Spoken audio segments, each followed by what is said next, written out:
Hey guys, this is B, and this is part 4 of how to actually get better at Call of Duty. You might have noticed that I haven't uploaded a video in a while, and that's because I've been busy with videos on other channels and, stuff in my own personal life, so I've been pretty busy lately. Sorry for that. Anyways, I'm back, and, yeah. Also, you might notice that my mic quality sounds a little better, hopefully. I am using a new microphone, so, hopefully that's better. I think in my own personal tests of this, it seemed quite a bit better quality. So, I hope that's good. Uh, anyways, this episode's gonna be about your actual gaming setup, and not so much about in-game tips and stuff and strategies or whatever. This one's gonna be about your in real life setup and how that can affect your gameplay and make you a better player, having the right stuff. So the first thing I'm going to start with is your screen.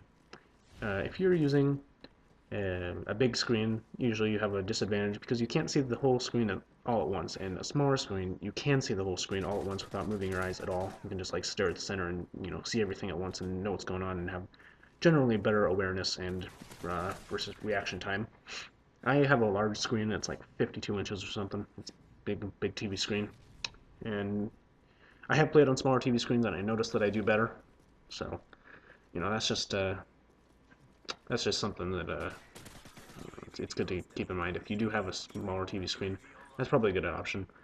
Uh, Also, having an HD TV is definitely beneficial. My TV is HD, so that's good. But if smaller TVs typically, well, not typically, but often are not so HD. Usually, the bigger TVs are more likely to be HD, but you know, it's kind of a one or the other thing. But there are many small TVs that are in HD, so if you have one of those, that would be the best option for gaming. Also, reaction time when it comes to TVs is very important. If you have a slow reaction, or not reaction time, response time, yes. If your TV has a very slow response time, that's going to be very big disadvantage for you. You won't be able to see things as fast as they actually happen, or as soon as they actually happen, I guess. You know, your Xbox will send something to your TV, and your TV won't display it for like half a second. Sometimes that can be really bad disadvantage for you. You won't even be able to play the game. So fast response time is definitely a good thing to have. Uh, yeah, yeah. So usually you can find gaming monitors. These like computer screens, basically specifically designed for gaming. Maybe right around 20 inches or so is probably a pretty good size for gaming. But these gaming monitors will be made specifically to be HD and have a very fast response time and to be a small screen. So you can hook up your Xbox or your PS3 or whatever, or your computer if you want to it, and use that for gaming. That's usually a pretty good choice. So sadly I don't have one of those, but maybe I will sometime in the future. That'd be pretty cool. The next part is your controller. Yes, your controller is probably the most important part about your gaming setup. If you didn't have a controller, obviously you would not be able to play this game. So yeah, it's kind of important. You can just use a normal Xbox controller. That works for most people.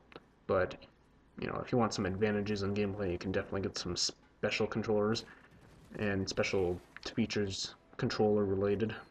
Like one thing I want to mention is FPS freaks. There's these, I'm sure you've heard of them. There are these little plastic things you can put on top of your controller on the joystick, and basically it makes it longer. And that's what she said. Sorry about that. Anyways, what these FPS freaks do, as I said, makes your controller stick longer. What she said. And this, in turn, improves your aim and your accuracy, which are the same thing. So, how it does this is basically, when you play on a lower sensitivity, you can typically have better aim, and then you can play on a high sensitivity, and your aim isn't quite as good, but of course you have the advantage of being able to turn very quickly and shoot people that are shooting you in the back or something like that. And, that's always a good advantage for sure. So when you're gaming, of course, you can use whatever sensitivity you want, but typically you have a good advantage if you have a higher sensitivity when you're at close range, but at long range, a lower sensitivity will have the advantage because you can aim better. Some people can aim really good on high sensitivity, but typically it's a little harder. And what FPS freaks do FPS Freaks basically make it so that you can actually um, use like a higher sensitivity and have the still have the good aim of lower sensitivity, but still having the same turning speed. And why this is the same as, or why using FPS Freaks with a higher sensitivity is like having the same aim as a lower sensitivity, is basically because when you're turning, when you're moving the control stick, you can move it, say, a quarter inch to the side, and your character will move at a certain speed, depending on your sensitivity. Say you're playing 5 sensitivity, your character will move a certain speed, and then if you have an FPS freak on, you can move your thumb the exact same distance, a quarter of an inch, and but the control stick won't move as much, so therefore you'll be spinning slower, or not, you'll be turning slower.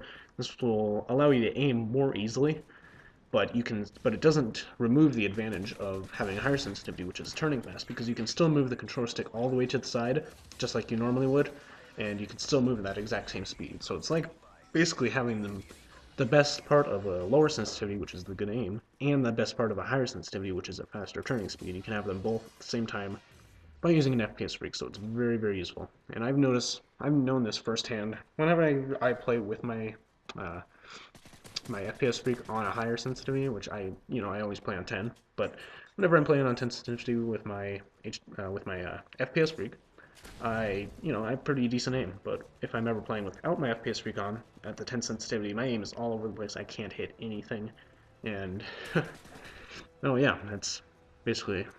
I just know from personal experience that these things do work, and they work very, very well. They're also not very expensive. They're only like $10, and it's definitely a very, very good thing if you want to improve your aim and still play on a higher sensitivity at the same time. It's very useful. And even if you're playing on a lower sensitivity, even if you want to still play on like 2 sensitivity or whatever, then you can put these on, and your aim will be even better. You'll be playing on like half a sensitivity with these things, but you'll still be able to turn as fast as 2 sensitivity, so it's not like you're turning uber slow and you can't, shoot people behind you for anything. So, no matter what your sensitivity is, this thing can definitely help your aim. So the next part about your controller is, well, what controller is it? If it's your basic controller from Microsoft, that's just like the typical Xbox controller, or in the case of PlayStation, I guess it's from Sony, then, alright, fine, that'll work. But you can get the specific brand of controller that comes from a company called Scuf Gaming. That's SCUF or gaming.com. I think it's .com. Or you can just Google it, SCUF Gaming. Uh, so yeah, basically what this does is it it has a lot of features on it, a lot of special, I guess, things that make the controller better. And of course, when you buy one of these, you can choose which ones you want and which ones you don't, and whatever. Currently, it's only for Xbox, and they're going to be releasing this for. Supposedly, they're going to be releasing this for PS3 sometime soon. Supposedly, I don't know. All I know is that it's currently only available for Xbox. So, you know, oh well. But they have a lot of different features. They have you can get like a grip on the back of it that helps if your hands are sweating or something. Then you can get like trigger stops so you can shoot faster with semi-automatics, and also improve your reaction time with that. Hair triggers does the same thing, but combining them both can really help. And all these different things. I'm not even going to go down the list of them. I could go on for literally like 20 minutes just talking about all the features of this thing.